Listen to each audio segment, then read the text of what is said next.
Thank you very much. This is a special night for you, and it is for me too. And here's something almost nobody knows. This is my first cap and gown.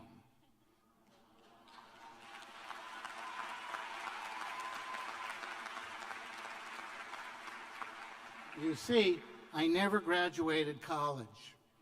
In the second semester of my senior year, I took a job in the music business. I'll explain later. It's a long story. So this honor means more to me than you can imagine. So I'm grateful to the university, to the board, and to all of you for making an honest man out of me. Thank you. Yeah, it's okay. All right.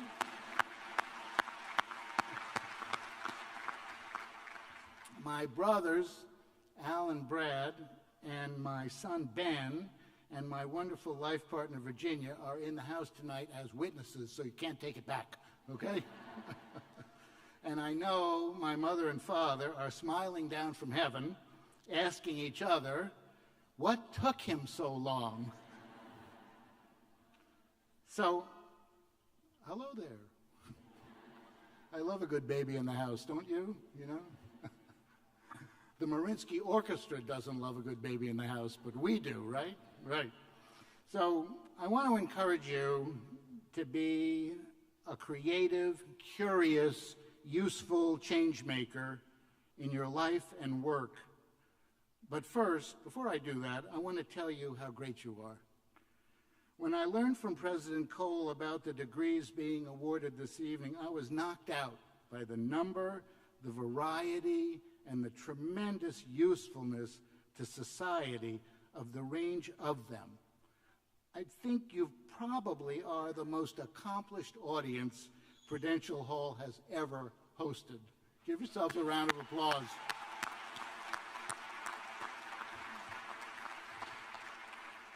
You all are accountants and audiologists, biologists and business administrators, chemists and child advocates, dancers and digital marketers, environmentalists and educators.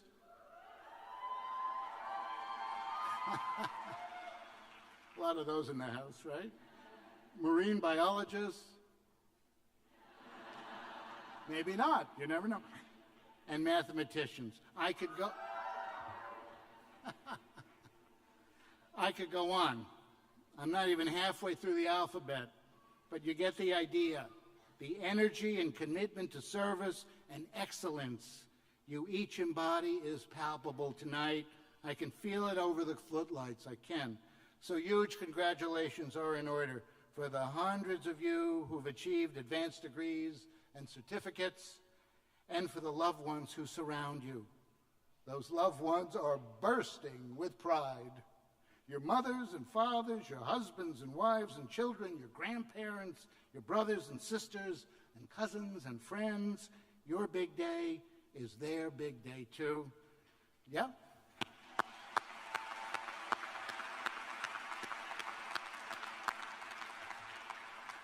And in the theater, when a performer does something spectacular, we reward them with a standing ovation.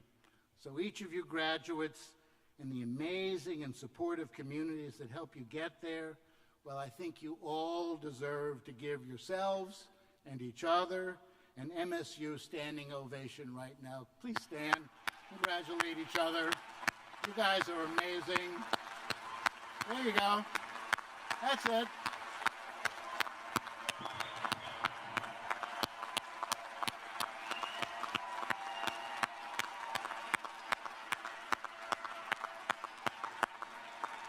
Great.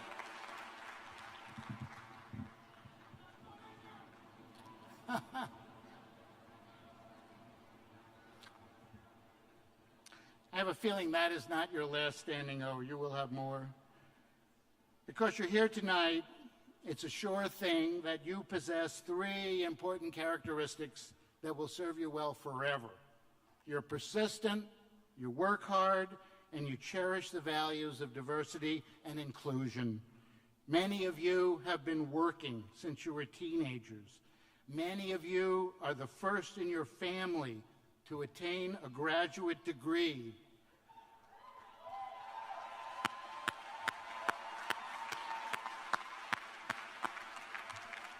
You chose to attend a great university with a student body which reflects what David Dinkins, who was New York's first African-American mayor, calls the gorgeous mosaic of our country. That's true.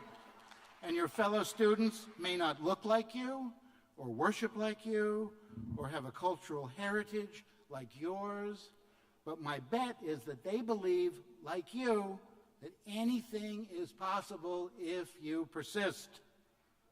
Yep.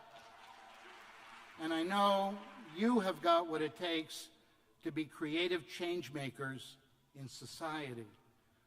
I want to give you a small example of what that looked like in my life.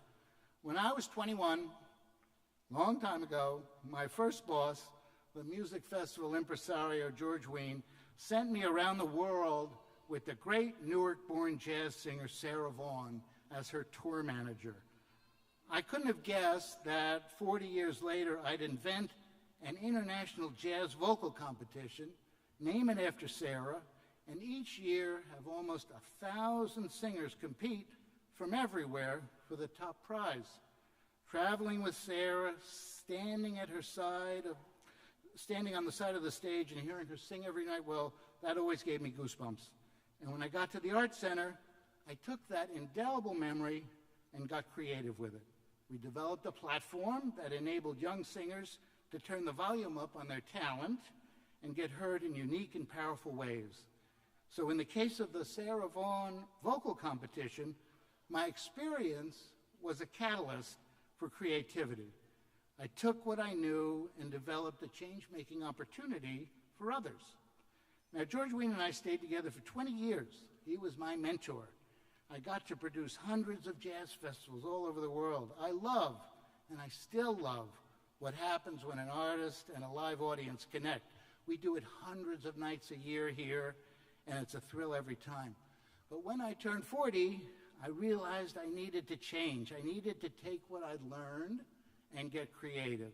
So I resigned as president of Festival Productions, gave George back my equity stake in the business, and rented a one-room office on 6th Avenue in New York.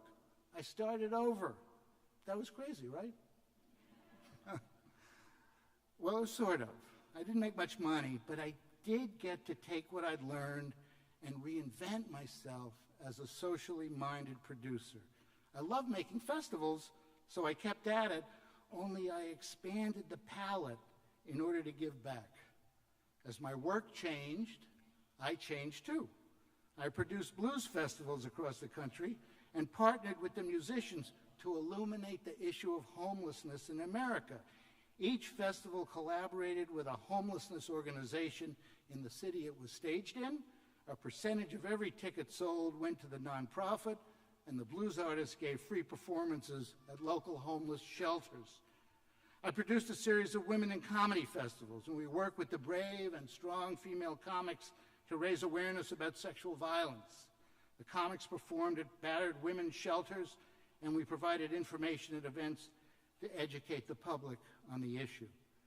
I created a series of Grammy festivals with the Recording Academy and helped develop Grammy in the Schools, a program where high school kids got a sense of the dozens of careers in the music business that exist beyond being center stage with a mic. I'd loved Broadway musicals ever since I was a kid. As a student of history, I read a lot about the Harlem Renaissance. So my first Broadway musical was actually produced off-Broadway at the Apollo Theater. The brilliant writer and director George Wolfe and I produced a show we called Harlem Song. It celebrated the cultural and political legacy of Harlem with song and dance and video testimony from Harlem residents. We wrote a curriculum that went with the show, and thousands of New York City school children learned some history while getting their first taste of the magic of musical theater. These programs are a few examples of how one can combine a profession, real-life experience, curiosity, creativity, collaboration, and a desire to, in some small way, try to make the world a better place. And you may say, Schreiber, It's great you produced all that stuff, but what does that mean to me? I'm an audiologist. Where are the audiologists, by the way? Right in the front row. Great. Exactly where the letter A, right? Is that how it works? Great to see you. All right. So you're an audiologist. Here's what it could mean. You're an audiologist and you invent an amazing new hearing aid. What do you do next? You invent a generic version that can be distributed at nominal cost to poor older adults all over the world. You're a public relations professional. Any of those? There you are. You're few, but you're mighty, right?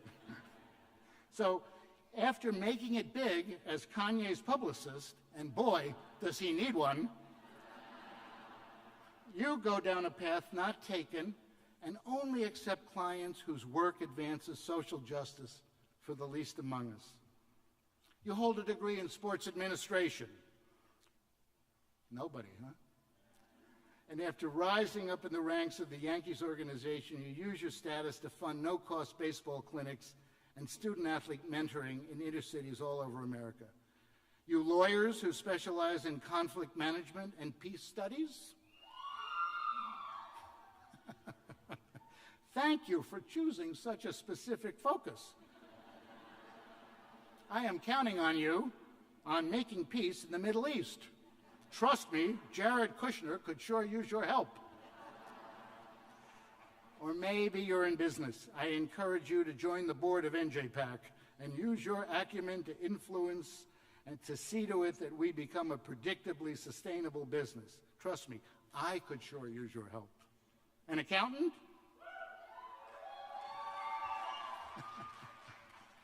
An accountant. Dedicate your practice to helping all of us creative types in the house be more financially literate, maintain our 501c3 status, and allow us to make our art with less stress. Do you have a master's in French? Would you like to have a master's in French? No. If you do, identify an immigrant rights NGO and assist Haitian refugees to integrate into American society. And what about the teachers who are already doing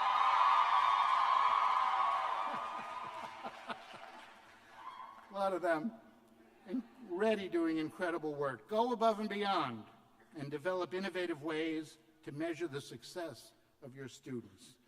All you marine biologists out there, save those turtles. You're a psychologist?